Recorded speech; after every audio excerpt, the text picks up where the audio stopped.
देवी की आराधना कर लो, नंगे पैर ले लो, थोड़ा सा साबूदाना का फरियाल कर लो, मोरधन, चिप्स, पापड़ ये खा लो, या किसी देवी जी के मंदिर में जाकर नंगे पैर झंडा उठा के, ध्वजा उठा के, चुंदड़ी पकड़ के माता जी के मंदिर तक चले जाओ। क्या केवल नवरात्रि का मतलब यही है? आदिकादिक पौष नवरात्रि में हम शंकर की, हम जगत जननी जगदम्बा की जब स्थापना करते हैं, या हम नूतन घर का प्रवेश करते हैं, या गणेश जी की स्थापना करते हैं, या कोई दुकान को प्रवेश करते हैं, या कोई शुभ कार्य करने के लिए अग्रण्य होते हैं, तो हम कलश की स्थापना क्यों करते हैं? आज शिव महापुराण में शुरुआत में अपन शिव और पार्वती की यही संवाद को लेकर चले। आखिर कलश में ऐसा क्या है? कलश के अंदर आखिर ऐसा क्या विराजमान है कि 33 कोटि देवता उस कलश के अंदर आकर बैठ जाते हैं? महाराज, आप कोई यज्ञ करने जा रहे हो, आप कोई पोथी पुराण करने जा रहे हो, आप कोई अच्छा कार्य करने जा रहे हो, तो ब्राह्मण देवता कह देते कलश की स्थापना होगी, कलश की शोभा यात्रा निकलेगी, कलश यात्रा निकलेगी, कलश विराजमान होगा।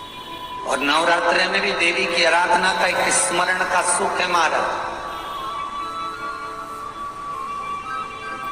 ज्योत का विधान है, नवरात्रि में देवी की ज्योत लगती है, अखंड ज्योति लगती है, जवारे बुआए जाते हैं, कलश लगता है, ज्योत का भी विधान है। जिसके यहाँ दिया अखंड जलाया जाता है, अगर वो दिए की लो, दिए की बाती अगर दक्षिण दिशा की होती है, तो उसके घर में साल भर में एक घात जरूर होती है। जो दिया अखंड जलता है, उसकी बाती का मुख दक्षिण का नहीं होना चाहिए। अगर आपने देवी भागवत का स्मरण करा हो, देवी भागवत को अगर सुना हो, तो देवी भागवत में स्पष्ट किया गया कि पूर्व की ओर मुख करा हुआ दिया, अर्थात पूर्व की ओर ज्योत जो जलाई जाती है, वो संपदा की वृद्धि करती है।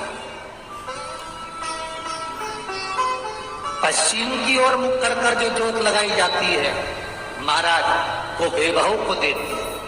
और उत्तर की ओर जो मुख कर कर ज्योत जलाई जाती है, उत्तर की ओर जो ज्योत का मुख रहता है, वो आयु की वृद्धि करती है, घर में अकाल मौत को रोक। तत्व का जो भाव तत्व है उसको भी अच्छे से समझ लेना। दक्षिण की ओर ज्योत ना लगा, अगर आपको लगाना है पूरब की लगाए, पश्चिम की लगाए, या उत्तर की।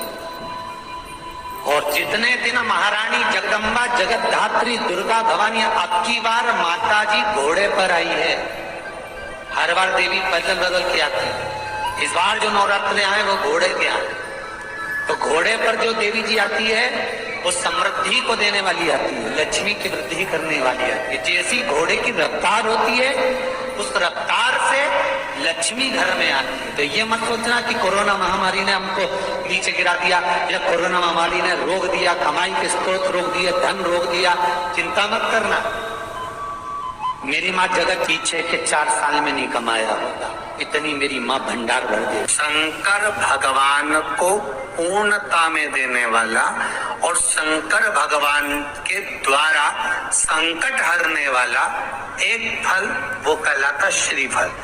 उस श्रीफल में, उस फल में, उस नारियल में 3 नेत्र होते हैं। नारियल का जहाँ जटा होती है, जहाँ से पकड़कर फोड़ते हैं, उसके उधर देखेंगे 3 नेत्र मिलेंगे, 3 छिद्र मिलेंगे, वो 3 चक्षु हैं। शंकर के 3 नेत्र हैं। और कितना सुंदर लिखा है महाराज, स्कंद पुराण के अंतर्गत वर्णन किया है, भविष्य पुराण के अंतर्गत स्मरण किया है। जितने भाई बहन सुन रहे हैं बड़े ध्यान से सुनना महाराज। श्रीफल जो नारियल आप कलश पे रखते हो, जो नारियल आप मंदिर में ले जाते हो, पूजन करते हो, तो 3 चक्षु नारियल, 3 नेत्र वाला नारियल, अर्थात नारियल की जहाँ जटा होती है वहां उसके 3 नेत्र होते हैं। तो हमारा शिव पुराण कहती है, स्कंद पुराण कह रही है, तो उसको शुक्रवार पड़े, तो शुक्रवार वाले दिन उस नारियल को एक बेलपत्री के साथ में महाराज अंदर तिजोरी में या अलमारी में या आपकी जहाँ बरकत होती है, दुकान का जहाँ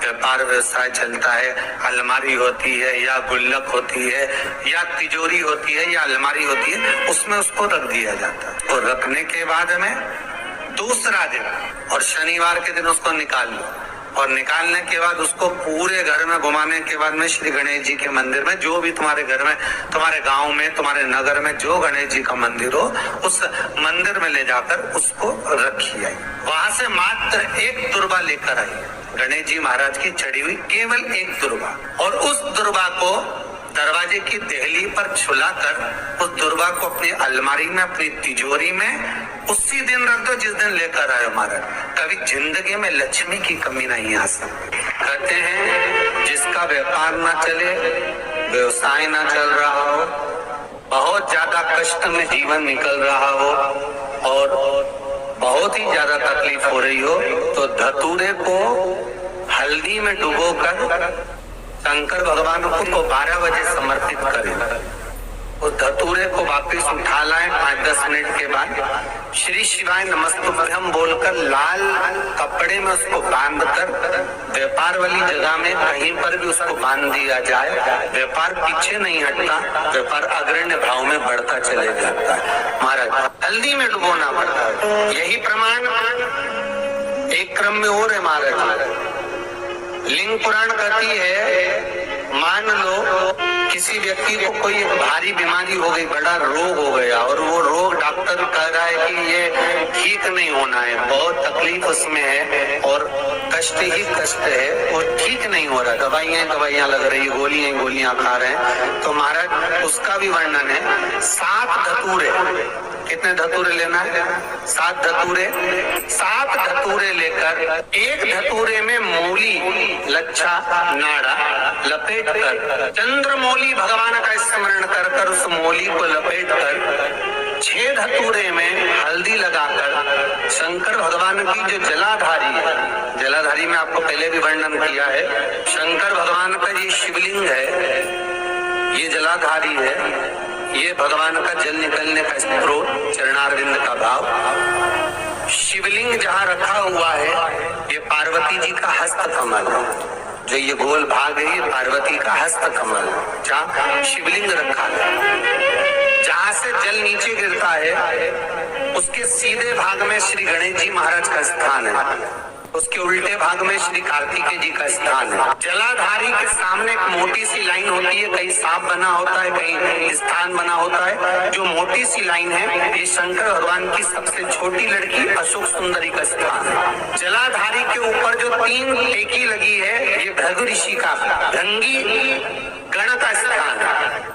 इसके ऊपर जो कलश है, कलश में जो पानी भरा जाता है वो पानी जो बूंद बूंद नीचे गिरता है, ये शंकर भगवान की 5 लड़कियों का स्थान है। जया, विषहरा, सामरीबारी, धोतली और देव, ये 5 लड़कियों का स्थान। शंकर भगवान का संपूर्ण परिवार शिवलिंग के सामने से जहाँ से जल चालू होता है गिरने के लिए नीचे की ओर जब जल जाता है, उस स्थान पर भगवान शंकर के सारे गणों का स्थान है। फिर जब जल बहकर सामने की ओर जाता है, जितनी दूर तक जल जाता है उतनी दूर तक भगवान शंकर के उस जल भाग को ग्रहण करने के लिए 33 कोटि देवताओं का स्थान है। इसलिए उस जल को हम लांघते नहीं है, क्योंकि वहाँ 33 कोटि देवता विराजमान रहते हैं। महाराज तो जो बीमारी डॉक्टर ने बता दी और बहुत बड़ा रोग हो गया और शरीर में कष्ट है, ठीक नहीं हो रहा, चाहे लीवर से जुड़ा हो, चाहे किडनी से जुड़ा हो, चाहे कैंसर से जुड़ा हो, और मान लो शरीर में कहीं गांठ भी हो गई है और वो मिटी नहीं रही हो, तो महाराज निवेदन है 7 धतूरे, एक धतूरे पर मोली लपेटकर वो शंकर जी के शिवलिंग के ऊपर चढ़ाना। 6 धतूरे, उसमें से एक धतूरा भगवान श्री गणेश जी का स्थान, दूसरा धतूरा श्री कार्तिकेय जी का स्थान, तीसरा धतूरा अशोक सुंदरी का स्थान। शंकर भगवान की जगदम्बा जी के हस्त कमल के ऊपर एक धतूरा, 5 एक धतूरा जहाँ से जल नीचे की ओर बहकर जा रहा हो, पानी जिस जगह से नीचे गिर रहा हो बिल्कुल वहीं पर एक धतूरा चढ़ा देना। उस धतूरे को चढ़ाने के बाद वो धतूरा वापस लेकर आना है, अवधूतेश्वर महादेव का नाम लेकर या चंपेश्वर महादेव का नाम लेकर उस धतूरे को जो बीमार व्यक्ति है उसका स्पर्श कराकर बेलपत्री के पेड़ के नीचे पटकवा देना है महाराज। धीरे धीरे रोग में आराम मिलना प्रारंभ हो जाता है, औषधियां धीरे धीरे समाप्त हो जाती हैं और व्यक्ति स्वस्थ हो जाता है। आज भी नियम है, जिस लड़के लड़की का विवाह नहीं हो रहा हो, शादी नहीं हो रही हो, बहुत परेशान हो गए, कहीं मंगल है, कहीं राहु है, कहीं केतु है, कहीं कालसर्प दोष है, कहीं कुछ है, बच्चे बच्ची का विवाह नहीं हो रहा, बार बार देखने आते हैं पर विवाह पक्का नहीं होता, कुछ ना करिए, चंदन की 3 बिंदियां और उस अशोक सुंदरी के स्थान पर आप आकर लगवा दीजिए और उसी 3 बिंदी में से थोड़ा थोड़ा सा चंदन जहां पर लड़का लड़की सोते हैं उस कमरे में लगवा दीजिए। 6 महीने के अंदर विवाह पक्का हो जाता। अशोक